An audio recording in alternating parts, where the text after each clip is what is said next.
Fala família, bem-vindos ao canal Vitrine Política.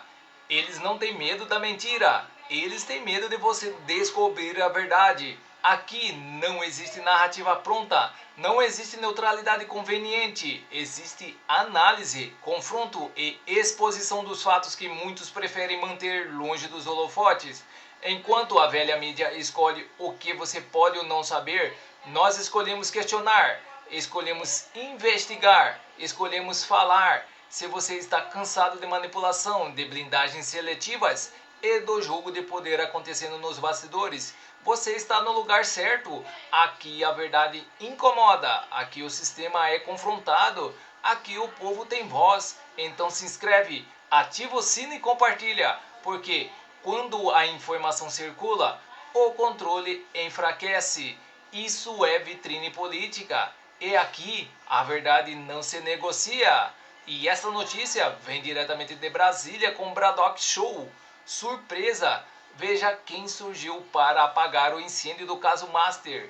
Assista esta matéria até o final para você entender melhor tudo sobre o que está ocorrendo. E vamos deixando os créditos na plataforma para o Braddock Show. E não se esqueça de deixar o seu comentário e de dizer de qual cidade você vê esta matéria, para que possamos saber até onde está chegando a nossa audiência. Sem mais enrolações, vamos à matéria. Vorcaro, confirmado na CAI em 3 de março. O relator critica Justiça VIP e Banco Central troca liquidante do Master.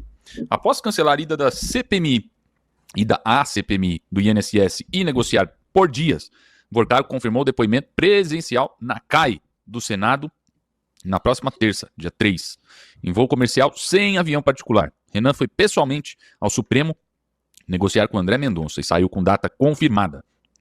Mas o relator da CPMI, Alfredo Gaspar, não engoliu, abre aspas, por mim, Vorcaro estava preso, quanto mais vir depor, sou contra depoimento marmita, fecha aspas. E a base de Lula ainda blindou donos do C6, Santander, Crefisa e PicPay de deporem. Enquanto isso, Banco Central trocou o liquidante do Master. Olha, aqui a gente vê, né? É o sistema se reorganizando. Podemos falar assim, Navarro? Vou passar a palavra para você. Você vê o sistema, ele se blinda. Tem um ponto aqui, tem vários pontos, né? Você trouxe uma série de informações relacionadas ao caso Master. Eu vou pegar um inicialmente, Emilinho, que é a possibilidade do Daniel Vorcaro ir ao Congresso Nacional, especificamente ao Senado, para falar. E aí surge uma data, dia 3 de março, próxima semana, na Comissão de Assuntos Econômicos, liderada por Renan Calheiros. É evidente que quando Renan Calheiros aparece envolvido em alguma questão, em alguma conversa, em alguma palhaçada. manchete, eu coloco os dois pés atrás, os dois e não um. Nós conhecemos a trajetória do Renan Calheiros, nós sabemos quem é o Renan Calheiros e sabemos também a que tipo de serviço ele é capaz de se prestar com a maior naturalidade de quem fez isso a vida toda. Aliás, é o senador mais longevo, que tem mais tempo na casa e candidato a mais 8 anos, candidato à reeleição. Tem até um lado que é possível explorar também, o fato de o relator, que faz um grande trabalho na CPMI do INSS, Alfredo Gaspar, deputado federal de Alagoas, ser também um nome citado como eventual senador da República nas urnas, na próxima eleição. Ele pode ser candidato ao Senado pela União Brasil. Então, ou seja, no mesmo estado de Renan Calheiros, que ainda tem Arthur Lira. Você imagina o tamanho da confusão que Alagoas vai acompanhar. Mas para não perder o fio aqui, vamos lá. Renan Calheiros toma a frente do Congresso Nacional para liderar o que será, ou pode vir a ser, uma oitiva de Daniel Vorcaro, passando por cima de uma CPI que tem poder de polícia em alguns casos, uma CPI que é parlamentar de inquérito, ou seja, que tem prerrogativas. O foro certo, a casa certa, seria a CPMI. Então, quero crer que Renan Calheiros não embarcaria nessa à toa. Ele está a serviço. É evidente que está a serviço. Vamos aguardar? Vamos. Mas uma audiência na Comissão de Assuntos Econômicos é qualquer coisa. Perdoe de novo a informalidade, mas é qualquer coisa. O sujeito vai, fala o que quer, não tem a pressão de mentir, por exemplo, numa comissão de inquérito. Tem um integrante de uma CPI, ele pode pedir até a prisão, se ficar comprovado uma mentira, um desacato e por aí vai. Numa Comissão de Assuntos Econômicos, não. Então, eu acho que esse já é um ponto para a gente observar. Ademais, outra informação agora há pouco circulava pelos portais de notícia. O Vorcaro alegou que não iria por conta do transporte, porque ele não quer embarcar num voo comercial, ele quer um jato particular para ir a Brasília. E agora parece que a Polícia Federal vai escoltá-lo, vai cuidar deste transporte. Olha a que ponto chegamos. O sujeito que está no epicentro do maior escândalo, a maior fraude bancária, né, o maior escândalo financeiro bancário, talvez, já a cifra, os bilhões, extrapolam. Mas talvez o maior escândalo de corrupção, não sabemos ainda a magnitude desse caso Master. Pode ser que coloque literalmente a Lava Jato no bolso. Mas, repito e finalizo aqui, quando o Renan Calheiros aparece como líder de uma negociação, olha, 2 pés atrás é pouco. Ai, olha, é rir pra não chorar. Aqui, olha, como você falou, o Vorcaro, ele continua tirando onda, hein? Continua tirando onda. Não é não, Consta? Na verdade, né, essa CPMI do INSS, que vem fazendo um ótimo trabalho, concordo totalmente com o Silvio, né, na figura do relator Alfredo Gaspar e do presidente Carlos Viana, ia ter que ser ali um depoimento restrito a questões do crédito consignado, né, específico do INSS. Então, eu acho que não ia vir nenhuma grande revelação, mas todo mundo estava curioso, né, para ver um primeiro depoimento assim, né, do Vorcaro e tudo. Aí ele cancela essa ida, né, ele não é obrigado aí, e ele, a princípio, vai lá fazer um converscotezinho com o Renan Calheiros, que o Silvio lembrou muito bem, é o mais longevo senador, eu chamo de Munha, né? Para quem tem alguma idade vai lembrar do desenho, né? Então ele é o Munha do Senado, né? O sujeito está lá desde o Collor, era recordista de inquéritos e tudo devidamente arquivado, né? Até aqueles que envolviam lá sua namorada, que a gente pagava conta, quem tem memória vai lembrar, né? E quem não tem, dá um Google. Então fica tudo muito confortável, né? Para essa turma. Por isso que eu tenho dito, Emilinho, que nós precisamos de uma CPMI exclusiva do Banco Master. Até porque o André Mendonça começou relativamente bem, dando mais autonomia para a Polícia Federal, para investigar o caso e tudo, mas, por exemplo, ninguém entende exatamente por que está ainda no STF. Esse caso tinha que voltar, tinha que ir para a primeira instância, né? Então, a gente fica pensando, né, até onde vai realmente a postura do André Mendonça em garantir uma investigação totalmente isenta e tudo. Então, uma CPMI do Banco Master ajudaria. CPI ajuda, de certa forma, você pode convocar testemunhas relevantes, né? Você pode fazer. Tem várias medidas que o Congresso pode tomar ali para fazer realmente uma investigação, né? Como vem sendo feita no caso do INSS de forma tão exemplar, e isso poderia trazer para o Brasil, revelar, né, muitas coisas que ainda estão debaixo do tapete nesse caso. Então, eu sou a favor de tentar realmente uma CPMI. A gente sabe que é difícil, a gente sabe que a turma do Centrão está fazendo chantagem explícita, né, dizendo que o Bolsonaro se quer sonhar com uma prisão domiciliar e tudo, então tem que arrefecer a pressão por uma CPI, a oposição, né, que tem pressionado. E curiosamente, né, a narrativa era de que o caso do Master envolvia um monte de gente de direita, bolsonarista. Eles citam ex-ministros do Centrão, né, o Fábio Faria, o Ciro Nogueira. Isso não é bolsonarista, foram ministros, sem dúvida, mas a gente sabe que era cota do Centrão ali, né? Então a oposição não tem, a princípio, nada a temer. Vem pressionando por investigação, por CPI, mas a turma do Centrão e da esquerda lulista não quer. Esses estão tentando boicotar a CPMI, né? Então, de novo, o Daniel Vorcaro está numa situação aparentemente confortável, porque ele sabe que tem muita gente envolvida em Brasília, porque ele comprou muita gente e o apoio de muita gente, e quando você tem gente demais envolvida em um escândalo em Brasília, a tendência é uma junção de todos ali, um acordão, né, para abafar as investigações por motivos óbvios. Muita gente envolvida, hein? Muita gente envolvida, seu Darcio Bracarense. Ah, sim. E quem não foi comprado está comprometido, no bom e velho compromate. Afinal de contas, as festinhas com as ucranianas, russas, seja lá de onde vieram as meninas, também vieram a público. Todo mundo sabe como é que o Vorcaro colocou os poderosos de Brasília no bolso ou no celular, por meio de imagens. Então, é muito difícil a gente ter qualquer tipo de perspectiva diante de uma situação dessa. É uma crise muito grave, se você parar para analisar, né? A gente está falando da maior fraude financeira da história e que pode sim desencadear outras questões que no futuro quem paga a conta vai ser o povo. No final, quem sempre paga é o povo, né, Mirim? Vamos aqui entre nós, né? Quem paga a conta é sempre o povo. Então vamos acompanhando e vamos esperar que essa CPMI ela seja instalada. É o que a gente pode fazer e continuar pressionando e protestando.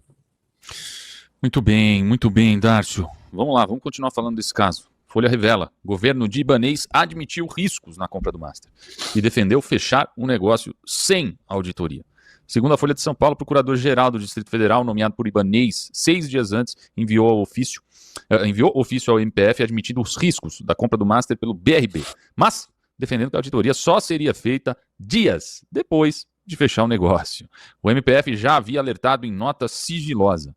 Havia suspeitas de fraudes, carteiras inexistentes e risco grave à liquidez do BRB.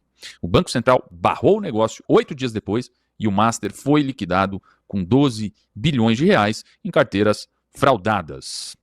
Aqui a gente pode fazer análise do seguinte ponto, Consta. Você vê que o governo admite os riscos, ignora alerta sigiloso do Ministério e defende fechar um negócio sem auditoria prévia. Não, vamos fechar aqui o negócio, mas a auditoria a gente faz depois, pode ser? Vamos começar pelo óbvio, Emilinho. Não deveria existir o BRB como um banco estadual, um banco estatal. Aliás, a experiência do Brasil com esses bancos estaduais públicos é a pior possível, né? Banespa, Banerj, a gente lembra muito bem dos escândalos e tudo, da forma que eles financiavam os rombos, o déficit dos estados e com isso geravam ou dívidas impagáveis que depois jogavam lá para Brasília, para viúva, ou, enfim, problemas locais mesmo, né? De default, risco de default e tudo nos estados, né? Não é para ter um banco estadual, não cabe ao Estado ser banqueiro, né? Então começa por aí. Isso já vai trazer riscos de visão míope política, porque o político está pensando nos próximos 4 anos, ele quer ser reeleito e por aí vai, né? Então a estratégia de uma estatal, ao contrário do que a turma da esquerda fala, e uma ala aí da dita direita, né, nacionalista, que não entendem nada de economia de mercado, eu já rebati isso tudo no meu livro Privatize Já, né? Eles falam que o empresário é ganancioso, só foca no lucro do curto prazo, e que o Estado, a estatal, é que vai poder focar na parte social e tudo mais. É o contrário. Quando o sujeito é dono da propriedade, ele tem todo o interesse em maximizar o seu valor, o que quer dizer olhar lá para frente e fazer um uso racional desses recursos. Por exemplo, ele não vai sair comprando a qualquer preço o título podre de um banco como o Banco Master, que todo mundo já sabia no mercado que estava enrolado e que era esse Daniel Vorcar um sujeito extremamente suspeito, para dizer o mínimo. Né? Então, o empresário dono do negócio, ele tem essa preocupação. Né? Já o político que toca uma estatal durante o seu mandato, ele tem total interesse em maximizar o populismo, para ficar de olho em votos ou esquemas, enfim, porque ele só tem ali 4 anos. Então ele quer maximizar o retorno para ele, do ponto de vista eleitoral ou do ponto de vista de corrupção. Vamos combinar, né? Então, de novo, esse caso do BRB precisa de investigação e de explicação. E uma vez mais, o Ibanez Rocha não é exatamente um petista. Nesse caso, é alguém até mais próximo aí da direita, em que pese, obviamente, não ser, né, um ícone do bolsonarismo, do conservadorismo, nada disso, mas ele era alguém ali mais próximo de alianças com o próprio Bolsonaro do que com o Lula. Mas não importa, tem que investigar todo mundo que está envolvido. E esse caso do BRB, é óbvio que tem algum cheiro forte aí de falcatrua. E vamos para mais notícias no site Poder 360. Em conversa com Amorim, Lula resgata a mediação brasileira com o Irã. Presidente abordou conflito e retomou a declaração de Teherã, acordo de 2010, encabeçada pelo Brasil e depois rejeitada pelos Estados Unidos. O presidente Lula telefonou nesta segunda-feira ao assessor especial para assuntos internacionais Celso Amorim para tratar dos ataques dos Estados Unidos e de Israel ao Irã. Da morte do Ayatollah Ali e dos possíveis desdobramentos diplomáticos para o Brasil. A conversa inclui uma retrospectiva da declaração de Teherã, acordo firmado em maio de 2010 por Brasil, Irã e Turquia, para tentar destravar o impasse em torno do programa nuclear iraniano. A proposta buscava reduzir tensões, mas acabou rejeitada pelos Estados Unidos e não foi implementada. O governo de Barack Obama avançou com sanções no Conselho de Segurança da ONU. Na época, o Irã concordou em transferir parte de seu urânio enriquecido para a Turquia em troca de combustível para o uso médico. Com a morte de Khamenei e a escalada militar, o Planalto avalia se há espaço para retomar a interlocução ativa na região. Até sexta-feira, Lula não havia falado diretamente com autoridades iranianas. Desde o início da crise também não havia registro de contatos políticos entre as chancelarias. A Embaixada do Brasil em Teherã seguia operando normalmente. O ministro das Relações Exteriores, Mauro Vieira, manteve conversa telefônica com o chanceler dos Emirados Árabes Unidos, Abdullah bin Al-Nahyan, a pedido do governo emiradense. A ligação aconteceu também nesta segunda-feira. O governo divulgou 2 notas sobre o conflito no Irã. Na primeira, condenou os ataques dos Estados Unidos e de Israel e pediu desescalada. Na segunda, manifestou solidariedade a países atingidos pela retaliação iraniana, como Arábia Saudita, Emirados Árabes Unidos e Kuwait, e reiterou a defesa do direito internacional. Em entrevista ao Poder 360 no domingo, Amorim declarou que o grau de risco de uma guerra global subiu um ponto e que Irã não vai desaparecer, nem vai se render. Também, nesta segunda-feira, o embaixador do Irã no Brasil, Abdullah Nekounan, agradeceu ao governo brasileiro pela primeira nota e classificou o posicionamento como valoroso. Lula prepara viagem aos Estados Unidos na segunda quinzena de março, a convite de Trump. O encontro foi articulado antes da recente decisão da Suprema Corte dos Estados Unidos, que derrubou a base legal das tarifas impostas pelo governo norte-americano. A imposição das tarifas era uma das principais pautas. Apesar de não ser a única, a crise no Oriente Médio adicionou novo componente à agenda. Entre os temas previstos está o Conselho de Paz proposto por Trump e aprovado pelo Conselho de Segurança da ONU em setembro de 24. O governo brasileiro tem reservas à iniciativa e não deseja fazer parte dos moldes propostos pelos americanos. A avaliação no Itamaraty é que qualquer mecanismo de pacificação deve ser multilateral. Na primeira reunião do Conselho, realizada nos Estados Unidos, o Brasil enviou representante de baixo escalão. Então é isso, pessoal. Essas são as notícias que estão circulando nas mídias da internet. E não se esqueça de se inscrever, deixar o seu like e clicar no sino para mais informações sobre política. Agradeço a todos pela audiência.